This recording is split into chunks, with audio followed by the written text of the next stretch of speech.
హల్లెలూయా.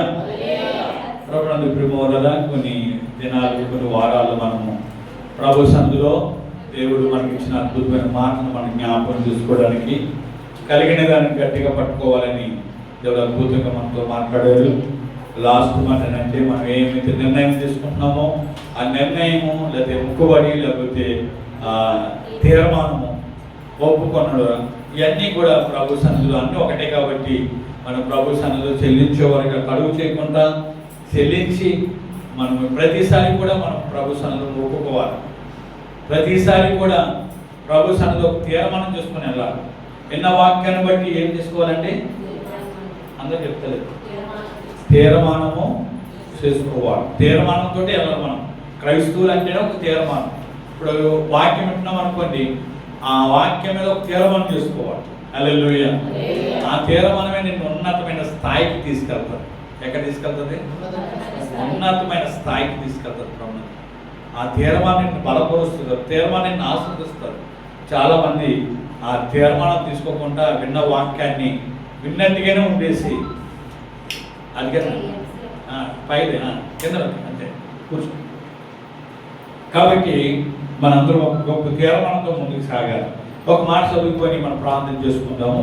మొదటి పేతురు పత్రిక 3వ అధ్యాయము 13వ వచనం చదువుకుందాం. మొదటి పేతురు పత్రిక 3వ అధ్యాయము 13వ వచనం చదువుకొని మనం ముందుకు సాగుదాం. మీరు మంచి విషయములో ఆసక్తి గలవారైతే మీకు హాని చేయగలవాడు ఎవడు? చిన్న ప్రార్థన. దేవానికి వందనాలు ప్రభా, మరి ఈ దినాన్ని మాకు ఇచ్చిన ఈ వర్తమానాన్ని బట్టి నీకు వందనాలు ప్రభా. ఈ వర్తమానం ద్వారా మా అందరితో కూడా మీరు మాట్లాడండి అయ్యా. నీ నోటికి బోరగా నన్ను నిలబెట్టుకోండి. పేతురు గారు రాస్తున్న మాటను జ్ఞాపకం చేసుకుంటున్నాం ప్రభా. దేవా నాయన ఈ అంచె దినాల్లో కడవరి దినాల్లో మేము ఎటువంటి ఆసక్తి కలిగి ఉండాలో ప్రభా. అయ్యా మాతో మీరు మాట్లాడండి అయ్యా. నువ్వు మాట్లాడే దేవుడు కాబట్టి నాయన వచ్చిన వారితో మీరు మాట్లాడండి. మరి ఈరోజు రాని బిడ్డలు కూడా కొంతమంది ఉన్నారు, మరి ఎందుకైతే రావలేదు మాకు తెలియదు, కానీ వచ్చిన బిడ్డలు అందరినీ మీరు బలపరిచి నీ కృపలతో నింపి సన్నిధి ఉంచమని యేసు క్రీస్తు నామములో ప్రార్థిస్తున్నాము తండ్రి. ఆమేన్. హల్లెలూయా. ఒకసారి హల్లెలూయా. పేతురు గారు చక్కని మాట రాస్తున్నారు, అద్భుతమైన మాట రాస్తున్నారు. మీరు మంచి విషయంలో మీరు మంచి విషయంలో ఆసక్తి గలవారుగా ఉంటే మీకు హాని చేయగలవారు. ఎంత అద్భుతం మాట చూడండి. మంచి విషయంలో ఏముండాలి? ఆసక్తి ఉండాలి. ఈ రోజుల్లో చాలా మంది దైవ బిడ్డలకి ఆసక్తి తక్కువైపోయింది. ఆసక్తి చాలా తక్కువైపోయింది. ప్రభునందు ప్రియమైన అందుకే రోమపత్రికలు ఏమంటున్నాడు తెలుసా? రోమపత్రిక 12వ అధ్యాయము 11వ వచనం అండి. రోమపత్రిక 12:11లో రాసిన మాట ఏంటి తెలుసా అండి? ప్రభునందు ఆసక్తి విషయంలో మత్తులు కాక ఆత్మయందు తీవ్రత కలిగి ప్రభువుని సేవించండి. ఏమని రాశారండి? ఆసక్తి విషయంలో మందులు కాక ఆత్మయందు తీవ్రత గలవారే ఉండాలి. ఇది అపోస్తలుడు పౌలు రాస్తున్నాడు రోమ సంఘం. ఆసక్తి విషయంలో ఈరోజు మాందులైపోతున్నారు. ఆత్మీయత తీవ్రత లేదండి. ఆత్మీయత ఏం లేదండి? తీవ్రత కనపడతలేదు. ఆత్మీయత తీవ్రత లేక ప్రభువుకు ప్రేమ వలన ఆసక్తి విషయంలో మత్తులైపోతున్నారు చాలా మంది. ఈ రోజుల్లో కనపడుతున్నారు. క్రైస్తవ బిడ్డలైన మనమందరం కలిసి ఆత్మీయందు తీవ్రత కనపడాలి. ఆసక్తి విషయంలో ప్రభుణ మంచి విషయంలో ఆసక్తి ఎలా ఉంటుందో మరి దేవుడి దగ్గర రావడం గొప్ప ఆసక్తి చూపించాలి. ప్రభు సంతకి రావడానికి గొప్ప ఆసక్తి చూపించాలి. ఈరోజు ఆసక్తి లేదండి దేవుని దగ్గర రావడానికి. దేనికైనా ఆసక్తి కనపడుతుంది, ఎక్కడికి వెళ్ళాలని ఆసక్తి కనపడుతుంది. కానీ ప్రభువు దగ్గరికి, ప్రభు మందిరానికి రావడానికి, ప్రభు మందిరాన్ని నడిపించబడడానికి ఆసక్తి లేదు. ఆదివారం అంటే ఆసక్తి లేదు. ఉదాహరణకి భాషలకు వెళ్ళడానికి, షాపింగ్కి వెళ్ళడానికి, ఇంకా దేనికి వెళ్ళినా ఆసక్తి చూపిస్తారు తప్ప ఇంకో మాట చెప్పాలి, డ్యూటీకి వెళ్ళడానికి కూడా ఆసక్తి చూపిస్తారు. అవునా లేదండి? ఎందుకు? టయానికి వెళ్ళకపోతే టయానికి వెళ్ళి ఏం పెట్టాలి? ఫింగర్ పెట్టాలి. చెప్పండి, ఏం పెట్టాలి? టయానికి వెళ్ళి ఫింగర్ పెట్టాలి. లేదండి డ్యూటీ అంతా చేసిన పెడతానంటే ఒప్పుకుంటుంది ఇష్టం. ఒప్పుకోరు. మరి వాటిలన్నిటికంటే శ్రేష్టమైనది ఏదంటే దేవుని మందిరము. హల్లెలూయా. దేవుని మందిరానికి మనం ఎలాగో రావాలంటే ఆసక్తితో రావాలి. మనందరం ఎంత ఆసక్తిగా రావాలంటే ప్రభువుని ప్రేమ వల్ల ఈ రోజుల్లో చాలా మంది ఏం చేస్తున్నారంటే ఆదివారం కదా కొంచెంసేపు అయితే లేద్దాంలే, కొంచెంసేపు అయితే పడుకుందాంలే. అదే కాలేజీకి వెళ్ళినప్పుడు, స్కూల్కి వెళ్ళినప్పుడు ఊరుకుంటారు అలాగే పిల్లల్ని? చెప్పనమ్మా, ఊరుకోరు. ఇప్పుడు తల్లులు ఏం చేస్తున్నారు తెలుసా? ఈరోజు ఆదివారం కొంచెం పడుకో అంటారు. అదే స్కూల్ టైం అయిపోతుంది లేదా దుప్పలు లాగేస్తారు. మరి కావచ్చుకొని దుప్పలు లాగేస్తారు కానీ చర్చికి అయితే దుప్పలు లాగుతారా? ఆసక్తి దేని మీద ఉన్నదంటే స్కూల్లో ఉన్న ఆసక్తి దేవుడి మందిరం మీద కనపడతలేదు, దేవుడి సందుకు వచ్చుట్లో కనపడతలేదు. మమ్మీ ఈరోజు నేను రాను మమ్మీ, ఇంట్లో ఉంటాను అన్నాను అనుకోండి, వాళ్ళకి ఎంత సర్దనం. అమ్మో ఈరోజు నాతో రాడంట. ఎందుకంటే పప్పులు కొనియాలి పిల్లలు. ఎవరు వచ్చినా ఏం కొనియాలి చెప్పండి? పప్పులు రాకుండా ఎవరో పిల్లలు కూడా చర్చికి వస్తారు, పప్పులు కొనిస్తారు రారా అంటే.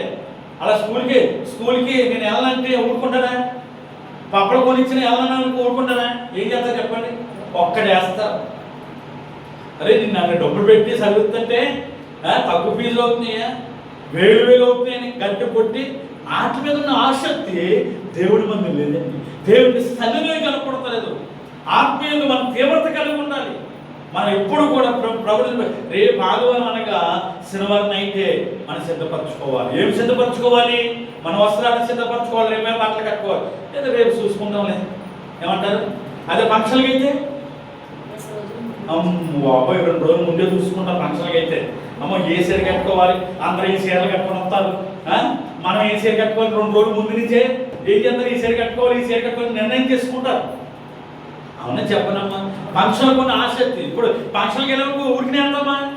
వాళ్ళు 500 పెట్టారంటే మనం 600 పెట్టాం. మళ్ళా పెట్టడానికి ఆసక్తి చూపిస్తున్నారు కానీ దేవుడిని ఆరాధించడానికి కానీ దేవుడి దగ్గరికి వచ్చడానికి కానీ ఏం కనపడతలేదంటే ఆసక్తి కనపడతలేదు. రోజులు ఆత్మీయ తీవ్రత లేదు, ఆత్మలో తీవ్రత కనపడతలేదు. అందుకే మంచి విషయంలో మంచిదేంటి చెప్పండి? మంచిదేంటి? దేవుడి మందిరం రావడమే మంచిది, దేవుడి మందిరంలో కనపడమే మంచిది. అందుకే దావీదు భక్తుడు అంటాడు, నీ మందిర ఆవరణలో ఒక దినం గడుపుడు కంటే 1000 దినముల కంటే శ్రేష్టము అని రాస్తున్నాడండి. ఒక్క దినం గడిపితే 1000 దినముల కంటే శ్రేష్టం అంట దేవుడి మందిరంలో గడిపితే. అంత శ్రేష్టంగా దావీదు ఎంచుకున్నాడు. అందుకే దావీదుని వదిలిపెట్టలేదు దేవుడని. దావీదుని వదిలిపెట్టలేదండి. దావీదు కూడా ఒకటే ప్రార్థన చేస్తున్నాడు. దేవుడు ప్రార్థన చేస్తున్నాడు తెలుసా? అయ్యే ఇంతగా ఆసక్తి నేను ఏపట్టుకోండి అని చెప్పుకుంటూ నిత్యము నా కుటుంబము ఎక్కడ ఉండాలి? నిత్యము నా కుటుంబం ఎక్కడ ఉండాలి? నీ సన్నిధిలో ఉన్నట్లుగా కాదు, నేను నీ సన్నిధిలో ఉండాలి, నా భార్య పిల్లలు ఇంట్లో ఉండాలన్నట్లుగా ప్రార్థన చేయాలి.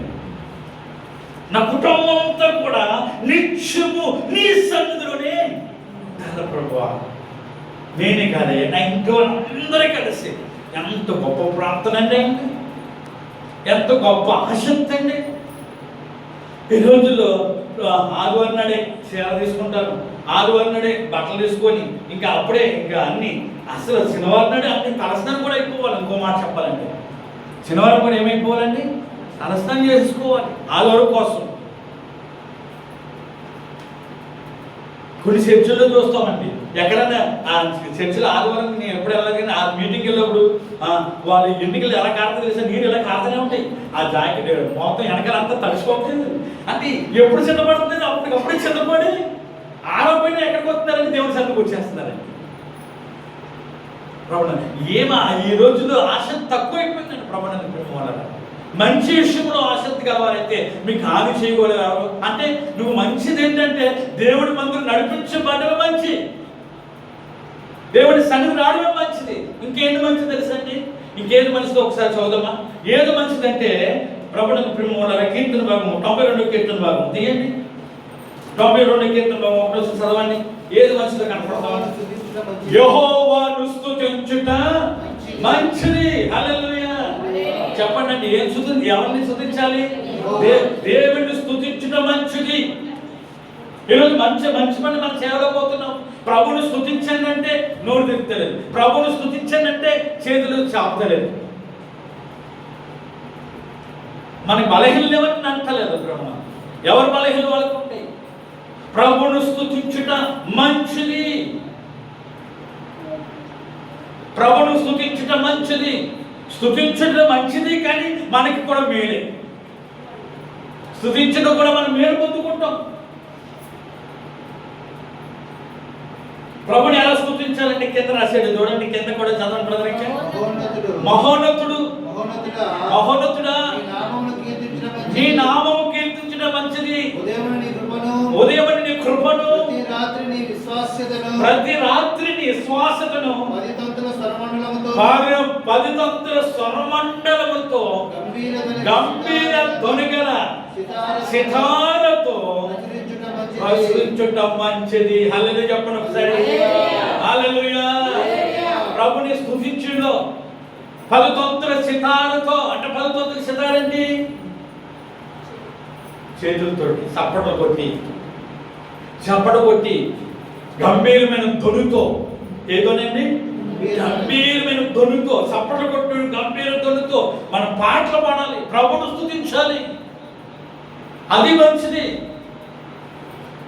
ఈరోజు ఆయన నామాన్ని కీర్తించలేకపోతున్నాం, ఆయన స్తుతించలేకపోతున్నాం. ఎంత స్తుతించాలో అది మంచిది మనం చేయలేకపోతున్నాం. ఏం చేస్తున్నాం అంటే చెడ్డది చేస్తున్నాం. ఒక మాట చెప్పాలి, దేవుని స్తుతించడం మానేసి, దేవుని గణపరచడం మానేసి 10 తంతుల సితారతో గంభీర ధ్వనితో ప్రభువును స్తుతించాలి.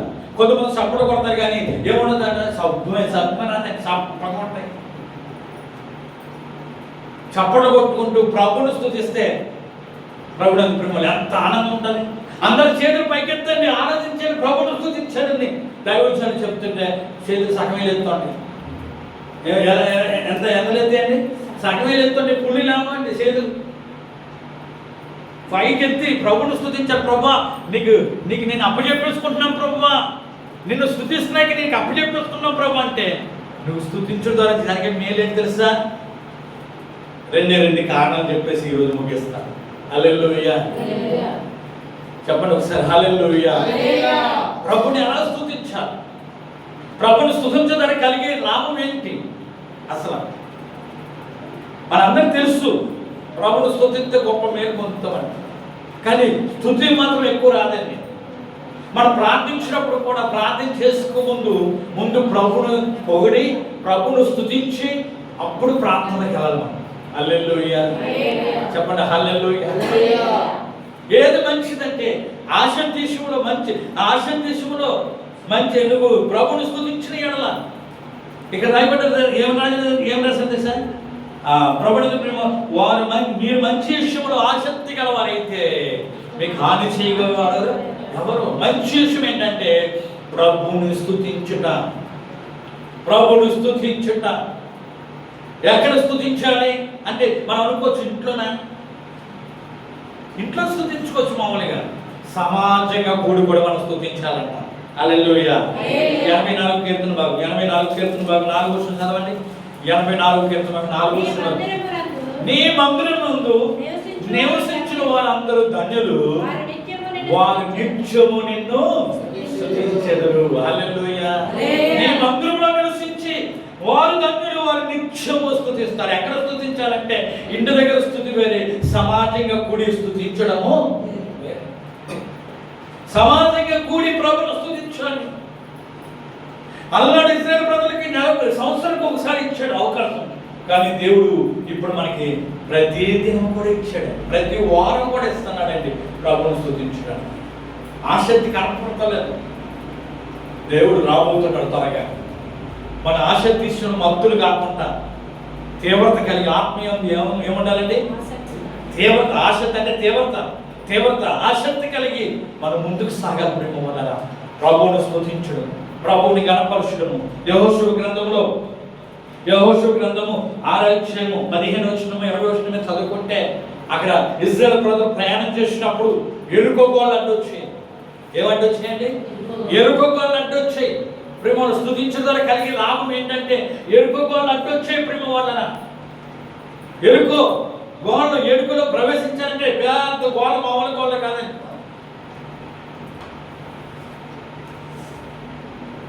ఎంత గోడ అంటే ప్రభుత్వ ప్రేమలో ఒకేసారి 6 లారీలు వెళ్ళిపోయి గోడ ఒక పక్క, అంత గోడలు ఉన్నాయండి. వాళ్ళు ఎరుకలో ప్రవేశించలేరు, ఎరుకోకుండా బయలుదేరి వెళ్ళలేదు.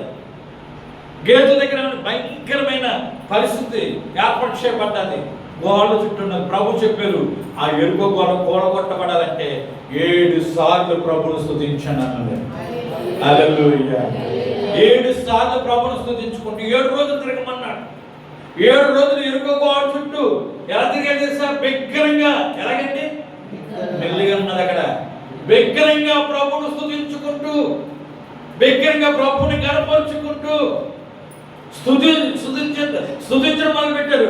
ఎలాగంటే దేవుణ్ణి స్తుతించుడే ఎల్లప్పుడు, దేవుణ్ణి స్తుతించుడి, ఆ దేవుణ్ణి స్తుతించుడి ఎల్లప్పుడు, దేవుణ్ణి స్తుతించుడి అని పరిశుద్ధ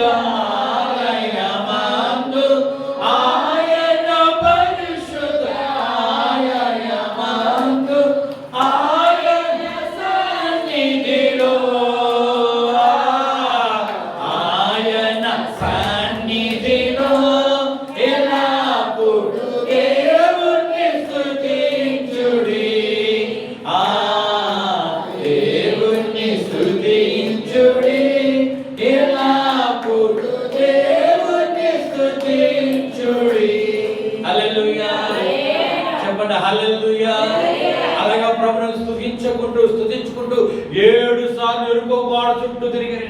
ఎరుకో చుట్టూ తిరిగారు ప్రభువును ప్రేమలారా. 7వ రోజున ఇంకా బిగ్గరగా కేకలు వేసుకుంటూ ప్రభువును స్తుతించడం ద్వారా ఎరుకో గోడ కూలిపోయి. హల్లెలూయా. ఎరుకో గోడ కూలిపోయి అంటే స్తుతుల మూలంగా ప్రభువును స్తుతించడం ఎంత మంచిదో, దేవునికి మంచిది, మనకి మంచిది, మనకి ఇంకా మేలు జరుగుతుందంట, ఇంకా మేలు చేస్తారంటండి. నీకు అడ్డకొస్తున్న ఏ గోళ్ళు అయితే అడ్డకున్నాయో, నిన్ను ముందుగా సాకుండా ఆత్మీయ జీవితంలో ముందుకు వెళ్ళకుండా ఏ గోళ్ళు అయితే అడ్డగిస్తున్నాయో ప్రేమ నిలబడ్డారా, నువ్వు స్తుతిస్తుండగా ఎరుకో గోళ్ళు ఎలా కూలిపోయినాయో నీకు అడ్డకున్న గోడలు కూలిపోతాయి. హల్లెలూయా. అడ్డకున్న గోళ్ళన్నీ కూలిపోతాయి ప్రభునందు ప్రేమ. ఒక్కోసారి అనిపిస్తుంది ఏటీఎల్లో మార్గం కనపడతలేదండి, పరిస్థితులన్నీ అటు చుట్టుముట్టయిపోయినాయి అంటారు, అన్ని చుట్టుముట్టేసేయండి పరిస్థితులు అంటారు, దోవ తెలియదండి. ఆ టైంలోనే ప్రభువును స్తుతించాలి. హల్లెలూయా. ఆ గోలు ఎలా కూలిపోయాయో నీకు అడ్డకొచ్చినాయి అన్నీ కూడా కూల్చేస్తాడంట దేవుడు. అడ్డకొచ్చినాయి అన్నీ ఏం చేస్తాడంటే కూల్చేస్తాడంటండి. ఇశ్రాయేలు ప్రజలు కూల్చేశాడు దేవుడు. అడ్డకి వచ్చినాయి ఏమైతే అడ్డగా ఉన్నాయో కూల్చేశాడు, ఎరుకొని కూల్చేశాడు. యార్దాను నది వెనక పారిపోయింది. యాజకులు ఎప్పుడైతే అడిగి పెట్టారో, ఆ యార్దాను దగ్గర అడిగి పెట్టారో మార్గం వెంటనే ఏర్పరచబడ్డదండి. ఎందుకంటే స్తుతిలో ఉన్న శక్తి అండి. హల్లెలూయా. స్తుతిలో ఉన్న శక్తి అండి అది. మనం ప్రభువును స్తుతించుట, అందరూ చెప్పారు, ప్రభువును స్తుతించుట మంచిది. మంచి విషయం ఏంటంటే, మంచి విషయం ఆసక్తి చూపిస్తున్నాడు. మంచి విషయం ఏంటంటే ప్రభువును స్తుతించడమే మంచిది. ఈశ్వరుని ఆసక్తి చూపించాలి. అందరికి వచ్చిన పాట అయినా మనం ఏం చేస్తాం తెలుసా? నోట్లో ముచ్చాలు రాకున్నట్లుగా రెండోసారికి పాడమని. వాళ్ళు పాడుకుంటారు, మైక్ పట్టుకున్న వాళ్ళు పాడుకోవాలి. ఎవరు పాడుకోవాలి? మైక్ పట్టుకున్న వాళ్ళు పాడుకోవాలి. ఒకవేళ మనం పాటకు రాకపోతే ప్రభువును ప్రేమలారా ఏం చేయాలి తెలుసా?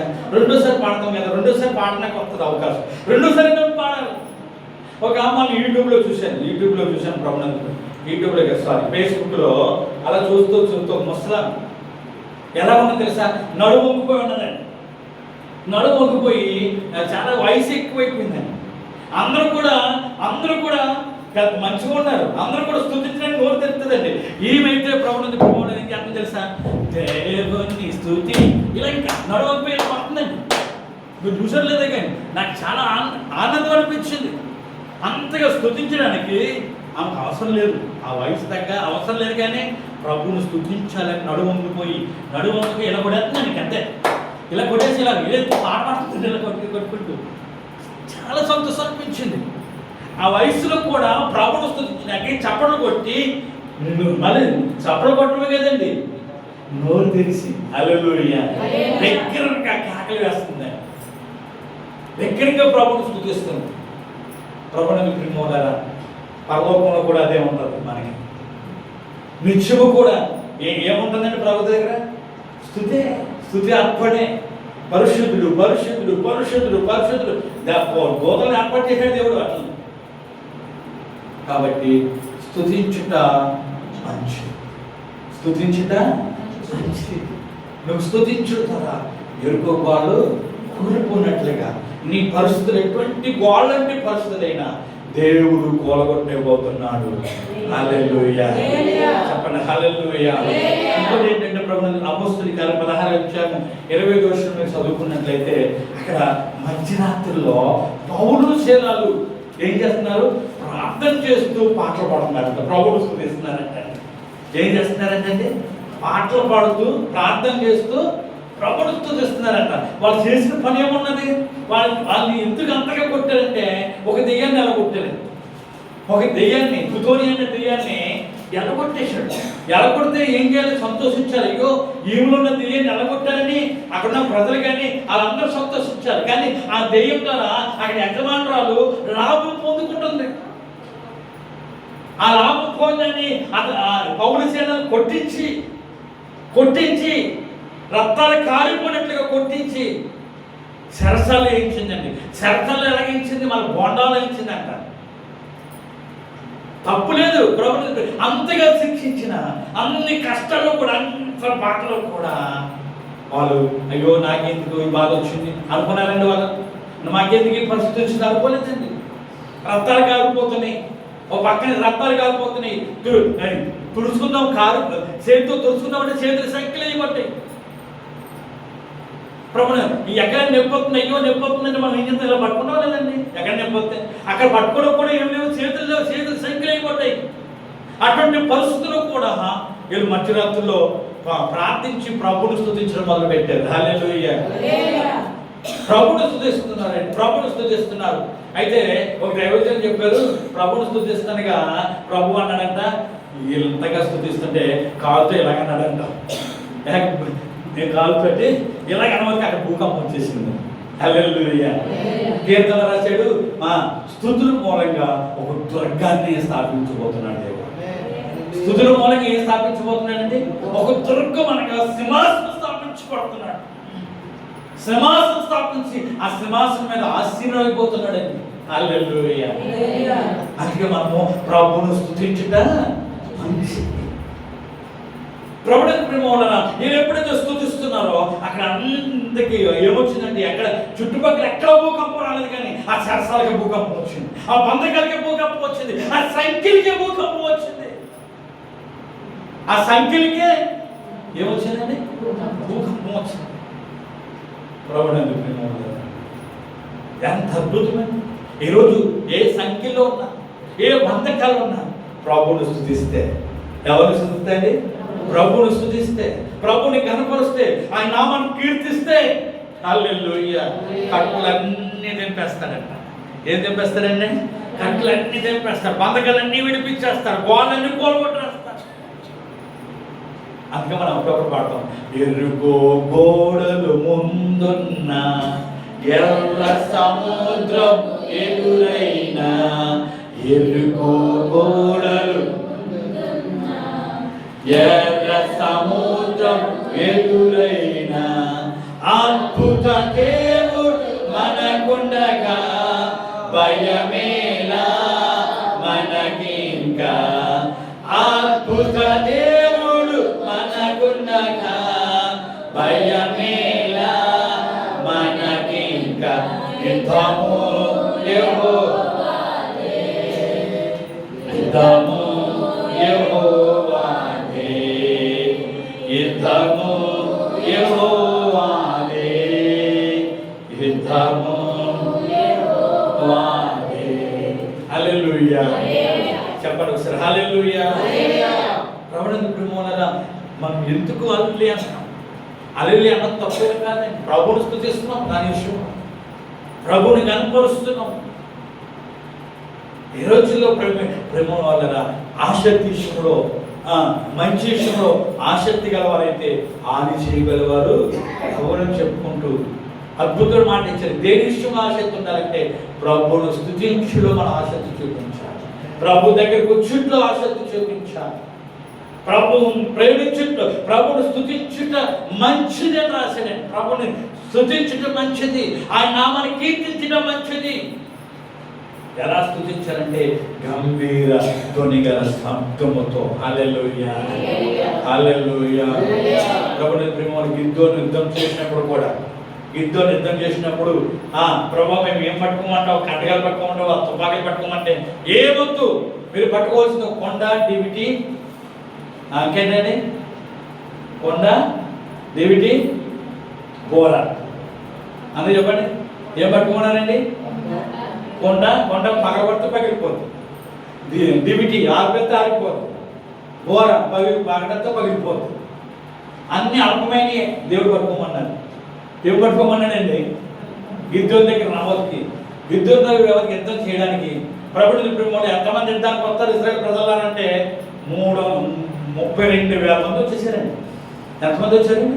32,000 మంది వచ్చేసారు. మేము యుద్ధం చేస్తున్నాం. ప్రభు అన్నాడు 32,000 మందితో యుద్ధం వద్దు మనకి, వీళ్ళందరినీ కూడా దేవునికి ఎవరైతే భయపడతారో వాళ్ళందరూ రాలని చెప్పబోతే 10,000 మంది మిగిలిపోయారు. మిగతా ఎంతమంది? 22,000 మంది. ఎంతండి? 22,000 మంది వెనక్కిపోయారు. దేవునికి భయపడమంటారు, బాబు మన పని మనం చేసుకుందాం ఇశ్రాయేలు ప్రజలే. అయితే ఈ 1000 మందితో కూడా మళ్ళీ దేవుడు పంచిపెట్టాడు. ఈ 1000 మందిని తీసుకెళ్ళిపోయి నది దగ్గరికి కుక్క గదిన ఎవరైతే గదుగుతారో వాళ్ళే కావాలంటే 300 మంది. ఎంతమంది అండి? 300 మంది సెలక్షన్ అయినారు. ఈ 300 మందికి ఏమి ఇచ్చారంటే ఏదో గనులు, ఏదో కత్తులు, వీటిలు ఇవ్వలేదండి. కొండ, డివిటి, బోర. హల్లెలూయా. ప్రభువుని ప్రేమోనరా, కొండ పగలాలి, డివిటి పైకి ఎత్తాలి, బోర వదలాలి. బోర వదలం అంటే ప్రభుని స్తుతించాలంటే. హల్లెలూయా. యుద్ధానికి వెళ్ళారు, ఇద్దరు రంగులకి వెళ్ళారు. ప్రభువుని ప్రేమోనరా, వాళ్ళు రంకులేస్తున్నారు. వాళ్ళంతా రంకుల మీద రంకులేస్తున్నారు.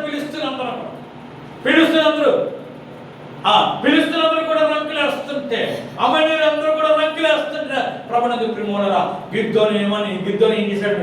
యెహోవా ఉదయిద్దామని చెప్పి వాళ్ళందరూ ఒకేసారి కొండ పగలు కొట్టి, ఒకేసారి బోధు దివిటి పైకెత్తి, ఒకేసారి బోధు వాళ్ళకి ప్రభువును స్తుతించే వాళ్ళకి ప్రభువుని ప్రేమోనరా వాళ్ళకి ఏది జరిగిందనుకొని యుద్ధం నుంచి భయంకరమైన వారు వాళ్ళకే పొడుచుకుని చనిపోయినట్లుగా.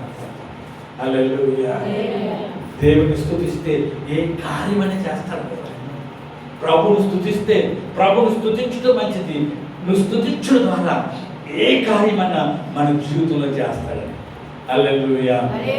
ప్రభువును స్తుతించడం మనం ఎక్కువగా ఎంత స్తుతిస్తామో అంతగా ప్రభుని ఎంతమంది స్తుతించాలంటే మన ఇంటి వాళ్ళందరూ కలిసి. హల్లెలూయా. అందరూ చెప్పండి, మనం ఎలా స్తుతించాలంటే ఇంటి వాళ్ళందరూ కలిసి. యెహోషువ ఏమన్నాడు తెలుసా? యెహోషువ అన్న మాట ఏమన్నాడు తెలుసా? మీరు ఎవరిని చేస్తారు, ఎవరిని స్తుతిస్తారు నాకు? నేను నా ఇంటి వారును యెహోవానే సేవిస్తాము, యెహోవానే స్తుతిస్తాము. హల్లెలూయా. మరి యెహోషువను వదిలిపెట్టాడు దేవుడు? వదిలిపెట్టాడండి? వదిలిపెట్టలేదు. ప్రభువుని ప్రేమోనరా ఈరోజు మన దేవుడు వదిలిపెట్టే దేవుడు. కాబట్టి మనందరం కూడా ప్రభువును స్తుతించడంలో మనము వెనకండి వేయకూడదండి. హల్లెలూయా. ఏం చేయాలి చెప్పండి? ప్రభువుని స్తుతించడానికి ఇష్టపడాలి, ఆసక్తి చూపించాలి. ఈరోజు ప్రభువుని స్తుతించాలి. ఈరోజు ఆదివారం, పరిశుద్ధ ఆదివారం. నేను ఇంట్లో ఉండక వీలేదు, నేను దేవుడి మందిరానికి వెళ్ళిపోవాలి. అందరికంటే ముందు వెళ్ళిపోయి ప్రభువుని స్తుతించి నేను దేవుని సన్నిధిలో ప్రార్థించాలని ఆసక్తి చూపించాలి. ఈరోజు ఆసక్తి మత్తులైపోతున్నారు. ప్రభువుని ఆత్మీయ తీవ్రత లేదు. ఏమి లేదండి? ఆత్మలో ఏమి లేదండి? తీవ్రత లేదు. ఆత్మలో తీవ్రత ఉంటే మందిరానికి కార్యం ఉండదు. ఆత్మలో తీవ్రత ఏం కార్యం ఉండదండి? మందిరానికి కార్యం ఉండదు. అంత నా దేవుడు చూసుకుంటానే వచ్చేస్తారు అంతే. ఎన్ని పరిస్థితులు ఉన్నా, ఎంత కష్టం ఉన్నా. నేను ఒక ఆమె గారి సాక్ష్యం, ఆ సాక్ష్యం అంటే నేను నవ్వుకుంటాను, నాకు తెలియదు. కానీ ఆమె నా ఆయన అంటున్నారు ప్రతిసారి కూడా ఏదో కూర తీసుకురావాలి, చికెన్ కూర కానీ మటన్ కూర కూడా అండి. మళ్ళీ మెల్లిగా తీసుకొస్తాడంట. ఎలా తీసుకొస్తాడు? మెల్లిగా అంటే 10:30 చర్చికి వెళ్ళిపోవాలి, 10 గంటలు తీసుకొస్తాడు. కూర ఉండాలి. ఎలా ఆయన కూడా చర్చికి వస్తాడు. మళ్ళీ ఆయన ఎక్కడికి వస్తాడు? చర్చికి వస్తాడు. ఆయన కూడా చర్చికి రావాలి. ఏమేం చేస్తుంది సార్? టక్కన ఉడిపలు పూసేసి కూర వేసేసి ఎక్కడికి వెళ్ళిపోవాలి? 10:30కి వెళ్ళిపోవాలి. అరగంటలో కూర అయిపోద్దా? ఏం చేస్తుందని చేశాడు? కూర పొయ్యి పెట్టేసేసి 2 సొమ్ములు నీళ్ళు పోసేస్తుందంట, 3 సొమ్ములు నీళ్ళు పోసేస్తాను ఒక్కోసారి. వెళ్ళిపోతుందని మందిరానికి చిన్న పెట్టేసేసి వెళ్ళిపోతుందండి. ఆడవాళ్ళు అయిపోయిన వాళ్ళకి మంచిగా ఉడుకుంటారు. మంచిగా ఉడికిపోతే మాడిపోతుంట. ఎప్పుడైనా మారిందామంటే ఎప్పుడు మారలేదు అయ్యారు, ఎప్పుడు కూడా మారలేదంటే కారణం ఏంటంటే ప్రభుత్వం వాళ్ళ వేడిగా ఉంటుంది. ఎంత ఆసక్తి చూడండి. ఒక్కోసారి మనమైతే కూర అయిపో వరకు మొత్తమా అస్సలు రాము. కూర అయిపోవాలి, ఒక అవసరమైతే ఓ ముద్ద తినేసి రావాలి దేవుని సన్నిధికి. అటువంటి ఆసక్తి ఉంది. ఆమె అలాగేదండి, నీళ్ళు పోసేస్తుందని చెప్తే మంచిగా ఉడికిపోతే వాళ్ళ రవ్వకి వేడిగా ఉంటుంది. నిజంగా ఆ సిస్టర్గా తెచ్చి ఉన్నారు. నాకు చాలా సంతోషం గురించి చెప్పినప్పుడు ఒకసారి మీ దేవుని కొరకు మనం కూర ఉన్నది అంటే గొప్పతనాన్ని కాదు కానీ ప్రభుత్వ ప్రేమరా ఒక అద్భుతమైన సాక్ష్యం అది. అవునే కదని చెప్పండి. ఎవరైనా వస్తారు కూర వదిలిపెట్టేసి వదిలిపెట్టి వచ్చారనుకోండి, మనసు అంతా ఎక్కడ ఉంటుంది? మనసు అంతా కూర మీద ఉంటుంది. ఆయన బాబాయ్ కూర మాడిపోయి ఉంటుంది, కూర ఏమైపోయి ఉంటుంది. దీనికి తెలిసిపోద్దండి అంతే. కూర మనం ఎలా 2 గంటలకు ఆనందించాలి అయిపోతుంది, కూర అక్కడ రెడీ అయిపోతుందని తెలిసిపోతుంది అంతే. దేవుడు ప్రేరేపించేస్తారు కంపల్సరిగా. ఒక్కోసారి 3 సొమ్ములు నీళ్ళు ఎందుకు వేస్తుందంటే అర్థమైపోతుంది అంట. దేవుడు చెప్తాడంట మనసుకి ఆలోచన వస్తుందంట. ఈరోజు కొద్ది లేట్ అవుతుంది, అందుకే ఎందుకు బలార్థం కదా, 1 గంట లేట్ అవుతుందని ఇంకో 3 సొమ్ములు వేసేస్తుందంట. ఎప్పుడైనా మీరు ఎలా చేశారండి? ఎప్పుడైనా వచ్చినప్పుడు ఆసక్తితో ఏదో భాస్కర్ చెప్పారని కాదు, అర్థం కదా. దేవుని సన్నిధికి వెళ్ళిపోవాలి అంతే ఆసక్తితో. 10:30కు ఉండాలంతే దేవుని దగ్గర. హల్లెలూయా. ఇటువంటి ఆసక్తి ఉన్నదండి ఇప్పుడు ప్రజలకే. ఆదివారం కదా కొంచెం లేదు, ఇంకా పాటలు జరిగితే ఇంకా ఆరాధన జరుగుతూ ఉంటుంది, వాక్యానికి వెళ్దాం. ఇటువంటి దేవుడు మనుషులైన భాషలను ఒప్పుకోడు. భాషలు అంటారు అంతే. ఏంటంటారు? ఏమంటారు భాష, కానీ దేవుడు మాత్రం దగ్గర మన లెక్క. కాబట్టి ప్రతి ఒక్కరు కూడా ఆత్మీయందు ఆసక్తి కలిగి, ఆత్మీయందు తీవ్రత కలిగి, మంచి విషయంలో ఆసక్తి కలిగి ఉండేటప్పుడు ప్రభు కృప మనందరికీ తోడే నుండి నడిపించను గాక. అందరూ కళ్ళు మూసుకొని ప్రార్థన చేసుకుందాం. అందరూ కళ్ళు మూసుకొని ప్రార్థన చేసుకుందాం. ప్రభు ప్రతి ఒక్కరు కూడా ఇంతవరకు విన్న వాక్యం మంచి విషయం ఆసక్తి గలవారైతే మీకు హాని చేయగలవారు ఎవరు? నువ్వు ప్రభును స్తుతించుట మంచిది అంటున్నాడు. ప్రభును స్తుతించుట మంచిది. స్తుతించడం ద్వారా ప్రభుడు ప్రేమ వలన నీ ఎరుక గోడలు కూలినట్లుగా నీకు ఎట్టుకున్న గోడలు కానీ సంఖ్యలు కానీ విడిపోతాయి, బంధకాలు విడిపోతాయి. స్తుతించడం ద్వారా స్తుతిలో ఉన్న శక్తి, స్తుతిలో ఉన్న ఆశీర్వాదము నీకు కావాలా? ప్రభువును స్తుతించుట, ఆ నామాన్ని కీర్తించుట, పతంత్ర సితారంతో గంభీర ధ్వనితో స్తుతించుట మంచిది అని ప్రభు రాస్తున్నాడు. కాబట్టి ఈరోజు ప్రభుని మంచి విషయంలో ఆసక్తి కలిగి ఉన్నామా? మంచిదేంటి? ప్రభును స్తుతించడమే మంచిదమ్మా. అయ్యా మిగతా దాంట్లో ఆసక్తి చూపిస్తున్నామమ్మో, దేవుని పట్ల ఆసక్తి తక్కువ అయిపోయిందమ్మో. ఒక్కసారి సరి చేసుకో. దేవా నీ పట్ల నాకు ఆసక్తి పెట్టండి. ఆసక్తి గలవారుగా దానిగానే ఉండేటకు, ఆసక్తి గలవారుగానే ఉండేటకు నన్ను సిద్ధపరచు ప్రభు అని ప్రభుని వేడుకుందాం. మమ్మల్ని ఎంతగానో ప్రేమిస్తున్నాం మా ప్రియ తండ్రి. గొప్ప దేవుడికి అక్షంతం ప్రభు. మంచి విషయంలో ఆసక్తి గలవారైతే నీకు ఆది చేయగలవారు ఎవరని అద్భుతమైన వర్తమానం వాక్యం ద్వారా మాత్రం మీరు మాట్లాడారు ప్రభు. ఈ వాక్యం అందరూ నీరు కనుక చేసి వాక్యానుసారంగా మేము జీవించుటకు మమ్మల్ని అందరినీ సిద్ధపరచున్నాం. యేసు నామములో ప్రార్థిస్తున్న ప్రభు తండ్రి. ఆమేన్.